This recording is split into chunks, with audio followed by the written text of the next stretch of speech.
Really pleased to be joined today with Michael from Talent Formula. Able to make some people laugh right off the bat, which is exactly what I was looking for. So, Michael, thanks for joining us here. Pleasure, Justin. Pleasure to be here. Great. No, Michael, one of the things that I love about what you guys are doing at Talent Formula is you're certainly approaching outstaffing and offshoring, referred to in a lot of different ways in quite a unique way. You guys have a talent as a service.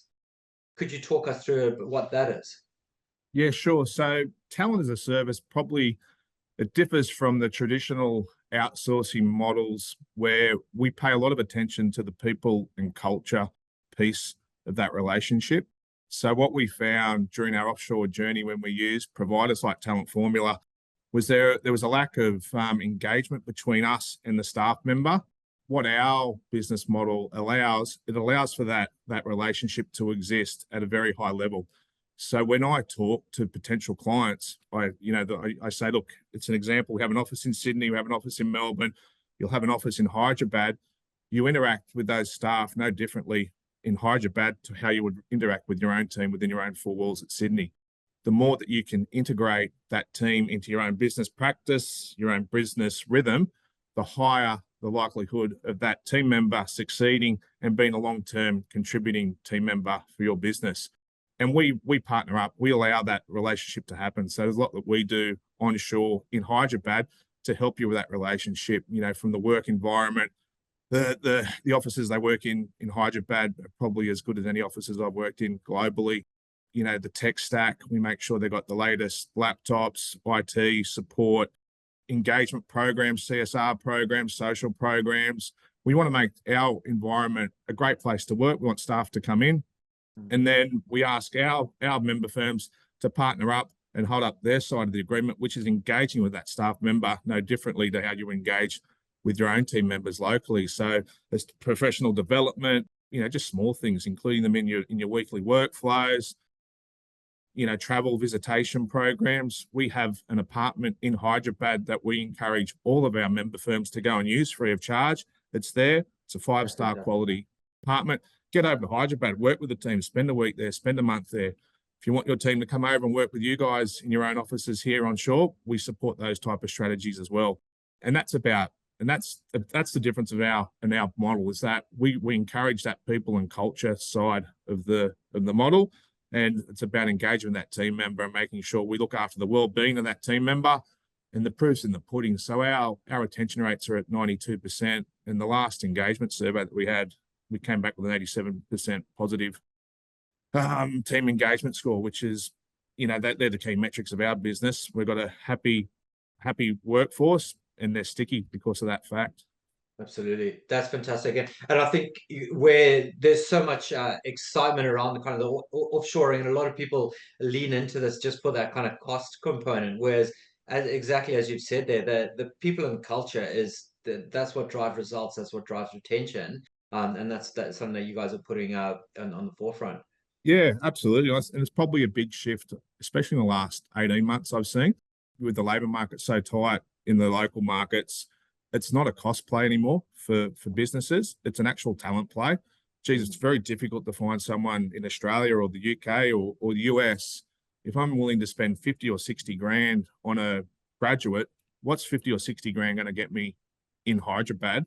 And 50 and 60 grand in Hyderabad is going to get you someone, a qualified CA with 10 years experience in specialized business units. And that's the other difference I see now, is that in Talent Formula, we have staff servicing or working with clients in Australia across just about every discipline of accounting. So some very specialized business units are utilizing staff in our offices. If I talk about taxation, corporate finance, business recovery, insolvency, these traditional accounting firms that have those discipline business units have staff employed with us servicing those business lines. Yeah, that's fantastic. It's amazing what you can think of the quality that you can get at that the graduate price point over there. But as you said, yeah, keep them engaged and keep them motivated and working for you. And we're hearing the same thing as well, right? With some of the providers in the Philippines, where they're looking and they're now setting up offices in the likes of Vietnam because there's such a skills shortage now. Everyone has realized, not just Australia, but the US, the UK tapping into the same talent pools that we have over there. So what I'd love to understand as well from you is so you've obviously settled on to India as the base, right? Yeah. Just talk about, so what are the benefits of Yeah. being over there in India? How does the talent pool over there Yeah. work well with Australian companies? Yeah. So we obviously did our due diligence before we set up in India. So we tested the markets from Fiji to the Philippines, across Asia to India. We landed with India for a few reasons. First of all, the talent pool. There's over 300,000 chartered accountants in India, and that number is growing every 6 months. India is going to be the world's biggest economy in the next 50 years, and that population growth is going to continue with the economic growth as well. So what that delivers is this booming middle class. So the average age of the Indian population is actually going downwards. So there's going to be a whole heap of supply around that booming middle class that I talk about. There's going to be a number of CAs that are entering the market year on year, and that allows us to tap into that talent pool. Secondly, because they were part of the Commonwealth, a lot of their governances are aligned with Australia, UK, for example, being under the British rule. The Westminster system, parliamentary systems are very similar. So the tax laws are very similar. The corporate acts are very similar. Tax systems are very similar. The way we do our tax audit and accounting standards are very similar. So it's a fairly easy fit and a seamless transfer from, say, Indian knowledge to Australian or UK knowledge. And that was probably the main reasons for us, was just the supply side of it. The education in India as well is very high standard, and the higher education is in English. So the English speaking, well-educated abundance of talent was the main driver for us. Right, fantastic. That makes a lot of sense there. And so we'll edit this bit out here. Yep. I think you kind of covered it there, but I want to kind of ask as well, just like as part of the training, like how you keep the team across Australian accounting standards and that. Like, is there anything? Yep. Is that a question worth asking? It is. But it's probably a difference to our business model as well. So our business model. So again, if a potential client comes to me and says, "Oh, can you do my tax returns?" I say, "Look, we can't do your tax returns, but what I can do, I can find you a very good resource who's capable of being trained up and delivering, those services in your business." So we're a resourcing business, we're a talent business, we're not a transactional business. So that, like I said, once the partnership between a member firm and our business, there's some non-negotiables that our partners need to understand, that, okay, this is my staff member. It's no different to a staff member that comes into my business in Australia. There's going to be a level of onboarding and training that I'll need to do to get that staff member, up to speed on how we do things in our practice. What we can do, and what happens usually, if we get a new member firm come on board, they say, "We want to build a team of accountants in your Hyderabad office. Can we look at a senior manager to start our first hire at that level?"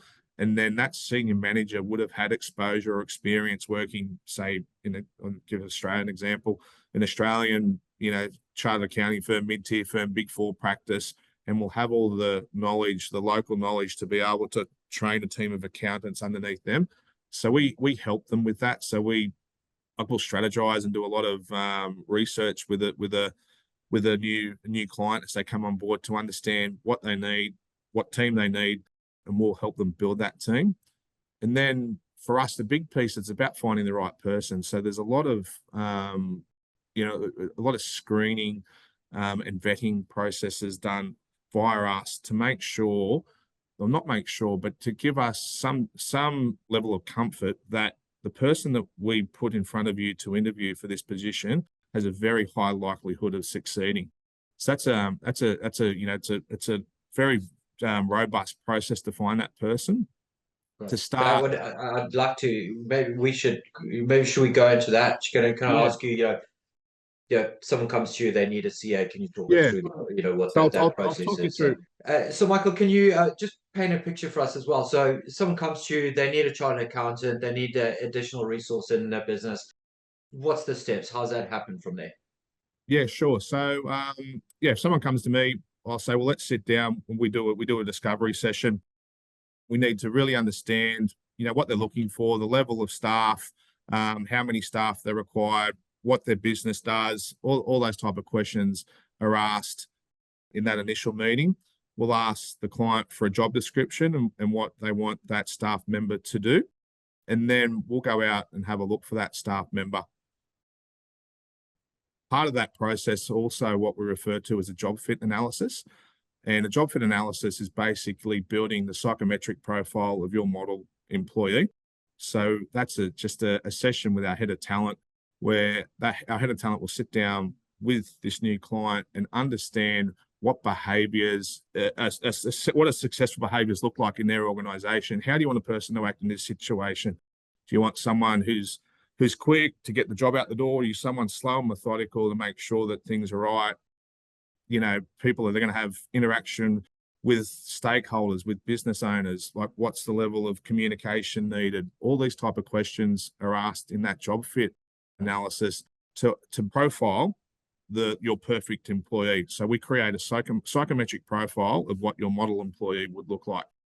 What we do then is we would advertise for this position, whatever position it would be. And to give some context, we'd probably get 2,000 or 3,000 applications for that job. So we need to find 2 or 3 people out of that 2,000 to 3,000. So this is the process that we go through to make sure that the candidates we put in front of someone are very high quality. That's a high number. You compare that to putting a role on Seek for an accountant here, and you might get 2 if you're lucky. Yeah. But the numbers don't exactly mean they're all going to be able to do the job. So that's why we make sure that we have a process in place, to give us some comfort that the people that we do put in front of you for an interview are very, very high chance of succeeding in the business. So what that process looks like is someone will click on a link, they'll get job application link, they'll get taken to an online skills assessment. That skills assessment will consist of some, elementary accounting questions, just basic accounting concepts or audit concepts or tax concepts, depending on what role you're looking for. Then we'll also test every applicant on their data checking ability, their attention to detail, and their numeric ability. So for any candidate to get through to the next step, they have to score 70% in that skills test. They score 70% of that, they get taken to the psychometric assessment. Psychometric assessment is just a series of questions about the person you are. There's no right or wrong answers. It's just, how do you act in this situation? Do you prefer this over that? The type of questions that they get asked. And then the responses to that will build their employee profile, and we benchmark their profile against the standardized benchmark for that role. And if there's a close match to that benchmark for the position, 70% again or greater, they get moved along to the next step, which is a first round interview with one of our recruiting executives. That first round interview is basically just to check in, tell us about your CV, make sure your CV stacks up, make sure, what you said you've done, you have done, make sure the English skills are strong enough to work in an offshore relationship with a member firm overseas. And if that happens, they get through to a technical round interview. A technical round interview will be conducted by an already high-performing member of our team at a senior level, and then they'll just drill down into their technical knowledge, their background, their skills, to make sure that they have the required knowledge and skill to do the job adequately. If they get through that round, they then get presented to the client. The client has full transparency over that process via an online recruitment platform called Kika, and it takes them through each process. So if there's 3 people waiting to be interviewed here, 1 interview here, they can check on any of the candidates online. They can see their CVs, they can see the cost of that employee. We're fully transparent. Our file notes, everything you need to make an informed decision would be available to that client along that journey. And then the client says, look, I like the candidate 1, 4, and 6. Can I interview those 3 candidates, please? We'd set up the interview for the client. We'd help facilitate that interview. We'd be online during that interview, but we let the client run it. So that's your interview. That's your time to make sure that we've done our checks and balances and you're comfortable that this person is able to do the job. The beauty of the psychometric assessment is that it provides a questionnaire for the interview as well. So it gives you a number of interview questions to ask if the employee is outside of the benchmark profile for any for any measurement, it gives you some suggested questions to ask. Like, how do you act under pressure in this situation? What would you do in this situation? So there's a guide given, questionnaire guide given to the client for that interview as well. The client would then say, gee, candidate 6 really impressed us. Can we go and make an offer to that? We would go and take care of that offer, make an offer to the candidate. All going well, the candidate accepts, and then our partnership begins on the onboarding phase of that relationship. So we would help you onboard that staff member into your own systems, your own rhythm. We stay very close during that onboarding period. So that manifests with fortnightly meetings with myself to make sure that, okay, this employee's going well, everything's going great. Eventually they would, pull back to monthly meetings, monthly check-ins to make sure things are going smoothly. Things weren't going well, then, it's all, if we need to, remove the employee, we'll go interview some other people. We can do that also. We find within the first few months, the client really has an understanding if that team member's going to be successful or not. And most of our churn is done in the first 6 months during the probation. Very quickly, people will tend to understand if someone's going to be able to deliver what they need. Yeah. So most Which of is our no different to onshore, right? You Yeah. do you figure that out fast. Yeah. Yeah. And like we don't hold anyone into long-term contracts or anything. We take the risk. Like we back ourselves. We say, look, we'll find you that person. What tends to happen if the one person may not work out, they say, we really like that process. Can we try and find it someone else? But yeah, rarely does that happen. And then that ongoing engagement between the client and ourselves is just a regular interaction. We do our part to ensure that the staff members looked after in the local environment. Like I said, through the best office that we can provide, the latest tech stack, social committee programs, CSR programs, visitation programs. We do everything that we can as part of our partnership to ensure that staff member's happy. And then if the client engages with them for their professional development and they take care of that side of it, then we find that that's a very good business model to sustain a long-term employee. Absolutely. Makes a lot of sense. And I think that's so refreshing to hear what you guys are doing with that psychometric testing. I think so often there's just that focus on skills alone, and actually just getting that cultural and get that behavioral fix right is so good. And not only is that just being helpful to be used, I find, as a screening and a selection tool, but just having those reports just during the life cycle of working with an employee and just realizing, it's not always a black or white. It's okay, this is an area of strength, so as part of the development, let's focus on this.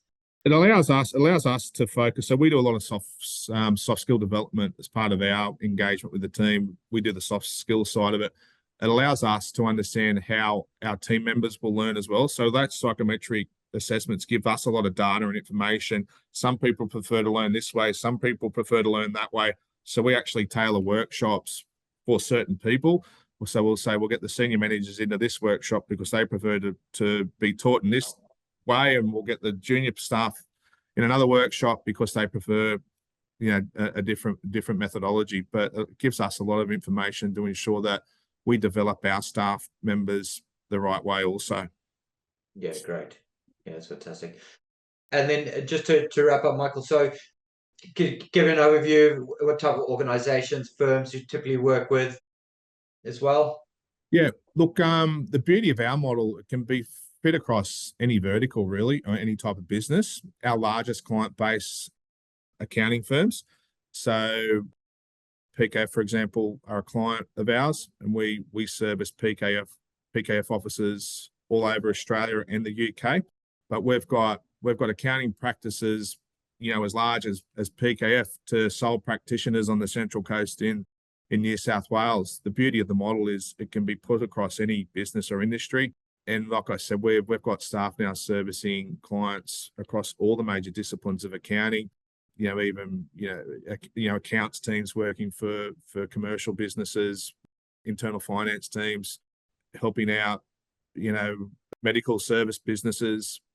So we're able to help out any size business, any type of industry. Yeah, we're able to help them look for that or access that pool of talent in Hyderabad. Excellent. Okay. Great, Michael. Thank you so much for your time. Appreciate you sharing all your thoughts and wisdom. And yeah, it's wonderful what you guys are doing. And yeah, any organizations are looking to outsource the key functions in the accounting and the finance space, highly recommend Talent Formula. Pleasure, mate. Thank you very much. All right, thank you.